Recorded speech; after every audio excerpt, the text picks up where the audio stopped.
ব্রট to you by V-Guard, co-powered by Sensodyne ও ভিমল বলো কথা কেশরী। বার্তা দিয়েছিলেন মুখ্যমন্ত্রী মমতা বন্দ্যোপাধ্যায়। ফুটপাত খালি করতে সেজন্য অতি তৎপর হয়ে পড়ল প্রশাসন। ফুটপাত জবরদখল মুক্ত করতে ময়দানে পশ্চিম মেদিনীপুরের ক্ষীরপাই পুরসভা। ফুটপাত থেকে দোকান সরিয়ে নিতে চলছে মাইকে প্রচার। রাতের ঘুম উড়েছে ব্যবসায়ীদের। দোকানের উপর নির্ভর করেই যে সংসার চলে দাবি করছেন ব্যবসায়ীরা। যে বা যাহারা ক্ষীরপাই পৌর এলাকা রাস্তার দুই পাশে বা অন্যত্র সরকারি জায়গা দখল করিয়া স্থায়ী বা অস্থায়ী কাঠামো নির্মাণ করিয়া দখল করিতেছেন, তাহারা আগামী 7 দিনের মধ্যে উক্ত কাঠামো সরকারি জায়গা হইতে নিজ উদ্যোগে সরাইয়া নেন, অন্যথায় এটার উপরেই তো আমাদের সব কিছু নির্ভর। এটা থেকেই আমাদের 5টা-6টা পেট চলে। এইটা যদি বিকল্প উঠে যায় আমাকে রাস্তায় বসে যেতে হবে। কিন্তু এখানে তো আজ 8-10 বছর ব্যবসা করছি। কী ভাববো বলতে কি, এখন যদি তুলে দেয় আমরা যাবো কোথায়? আমরা তো এই তো গরিব মানুষ, আমরা এখানে একটু করে খাচ্ছি, সংসারটুকু চলছে, আর এইটুকুর উপরই নির্ভর আমাদের। আমি আগে ভুটভুটি ইঞ্জিন ট্রলি চালাতাম। আমি মাস 3 হলো এই জায়গার ফুটপাথটা একজনের দখলে ছিল, সেটা কিনেছি 50,000 টাকাতে কিনেছি। আমার কোমরের গণ্ডগোল, মানে ডাক্তারি বলেছে যে তোমার আর জার্কিং চলবে না, এই করে চালাতে হবে। মেয়ে নার্সিং করছে। আমরা ব্যবসাদারদের ব্যবসার বিপক্ষে নয়, কিন্তু ফুটপাতটাকে যাতে খালি রাখা যায়, কারণ যানজট সৃষ্টি হচ্ছে, দুর্ঘটনা ঘটছে, যেগুলি খুবই ক্ষতিকর।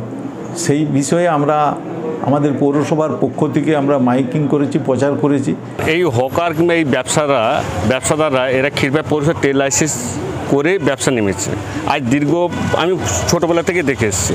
আজকে পৌরসভা উদ্যোগ নিয়েছে 1 সপ্তাহের মধ্যে এই দোকানগুলো রেট নিয়ে। এই মানুষগুলো যাবে কোথায়? আজ যে কর্মসংস্থান জায়গা নেই, এর একটা বিকল্প জায়গা তৈরি করে তারপর হকারদেরকে তুলুক।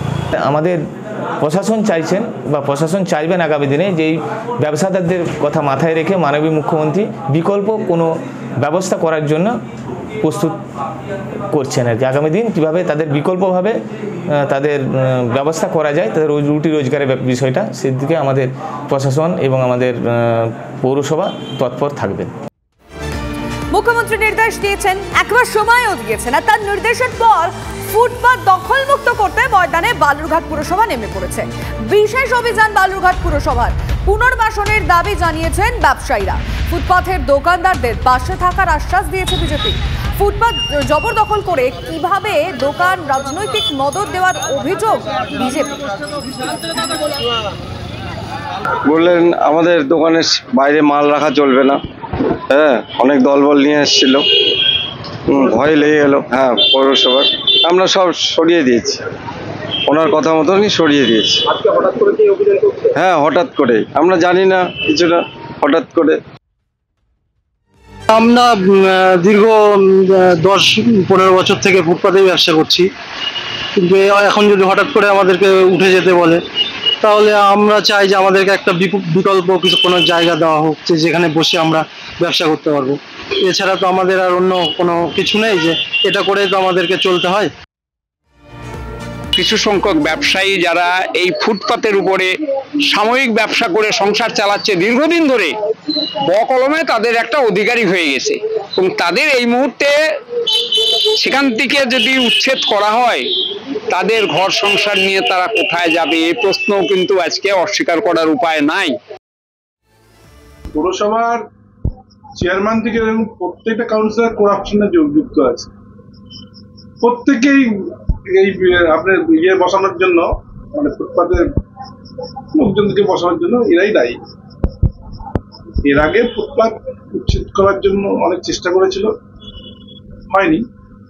ওরা যদি করতে পারেন ভালো, কারণ ওনাদের কাঠমানি আর আসবে না তো। পৌরসভা যখন এখানে কাজ করতে যাবেন, মাসোয়ারা একটা কাঠমানি আসে তো। দোকানদারদের কাছে মাসোয়ারা চলে, সবার কাছে মাসোয়ারা চলে, কাঠমানি বন্ধ হয়ে যাবে। আজকে 10 বছর পর হঠাৎ করে তাদের মনে হলো যে ফুটপাত উচ্ছেদ করতে হবে। এই 10 বছর ধরে যে লোকটা ওখানে এস্টাবলিশড হয়ে গেছে, সেই লোকটার কি হবে? তাহলে এখন এদেরকে পুনর্বাসনের একটা ব্যবস্থা অবশ্যই করতে হবে। দেখে সেটাকে পুনর্বাসনের ব্যবস্থা করে তবে ফুটপাত মুক্ত করুক। মাননীয় মুখ্যমন্ত্রীর নির্দেশে যে ফুটপাতে মানুষের চলাচলে যাতে কোনো অসুবিধে না হয়, ফুটপাত দখল করে কেউ যেন ব্যবসা করতে না পারেন, এবং পাশাপাশি হকার জোন করা, যে বিভিন্ন ধরনের যে নির্দেশিকাগুলো এসছে সেই নির্দেশিকাগুলোকে আমরা কাজ করার জন্য সেগুলো প্রক্রিয়া শুরু করে দিয়েছি। বিস্ফোরণে কেঁপে উঠল বাগুইআটির অর্জুনপুর, জখম এক কিশোরী। শুক্রবার রাত 10টা নাগাদ অর্জুনপুরের পশ্চিম পাড়ার একটি বাড়িতে আচমকাই বিস্ফোরণের শব্দ শোনা যায়। কেঁপে ওঠে গোটা এলাকা। বিস্ফোরণের তীব্রতায় আশেপাশে বাড়ির জানলার কাঁচ ভেঙে চুরমার হয়ে গিয়েছে। পুলিশের প্রাথমিক অনুমান, গ্যাস সিলিন্ডারের পাইপ লিকেজ ছিল। ঘরের কেউ না থাকায় জানলা দরজা বন্ধ ছিল। রাতে কিশোরী ঘরে ঢুকে লাইট অন করতেই বিস্ফোরণ ঘটে। ঘটনার পর ঘরটি সিল করে দিয়েছে বাগুইআটি থানার পুলিশ। আজ ঘটনাস্থলে যেতে পারে ফরেনসিক টিম।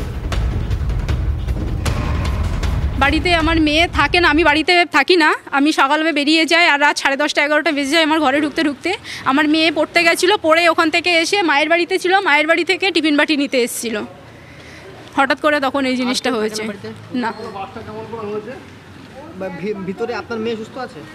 না, আমার মেয়ে এখন একটু অসুস্থ আছে, এখন হসপিটালে ভর্তি আছে। আমরা ঘরে ছিলাম, আমাদের ক্লাবে পাম্পটা চালানো, জল নেবে সবাই, আমি পাম্পটা চালাতে এসেছি, মানে এমন জোরে একটা আওয়াজ হলো, পুরো আশেপাশে পুরো বাড়ি কেঁপে গেল। মানে আমাদের পায়ে এরকম প্রথম একটা এরকম বিস্ফোরণ হলো। জানলা দরজা ঘড়ি মানে কাচের যা ছিল ভেঙে সব তছনছ হয়ে গেছে। আমার মনে হয় যে আলমারিতেই কিছু ছিল, গ্যাস সিলিন্ডার এরকম, তাহলে তো পাশেও তো সিলিন্ডার ভরা ছিল, আগুন লাগবে বা কিছু হবে, কিছু তো হয়নি, ওই আলমারিতেই কিছু ছিল। কেউ বলছে বোম রেখেছে, কেউ বলছে এটা রেখেছে ওটা রেখেছে, মানে যা মনে হচ্ছে সে তাই বলছে। তারপরে পুলিশ ওনারা বলে গেলেন যে না, এটা গ্যাস থেকেই হয়েছে। সারাদিন ঘরটা বন্ধ ছিল, বাচ্চাটা স্কুলে গেছে, আর ওর মা দুপুরবেলায় বেরিয়ে যায় আর রাত 12টা নাগাদ আসে, 12টা 11টা এরকম আসে, বিউটি পার্লারে কাজ করে।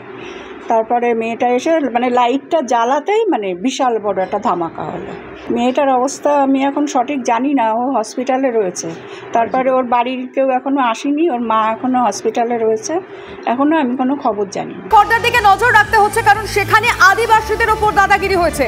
খড়দার 21 নম্বর ওয়ার্ডের কাউন্সিলর স্বরাজ দাসের বিরুদ্ধে প্রতারণার অভিযোগ। এই অভিযোগ যে শৌচালয় পানীয় জলের ব্যবস্থা করে দেওয়ার আশ্বাস দিলেও সেই ব্যবস্থা আজও হয়নি এলাকায়। সরকারি বাড়ির জন্য পরিবার পিছু 1,500 টাকা করে তোলেন কাউন্সিলর।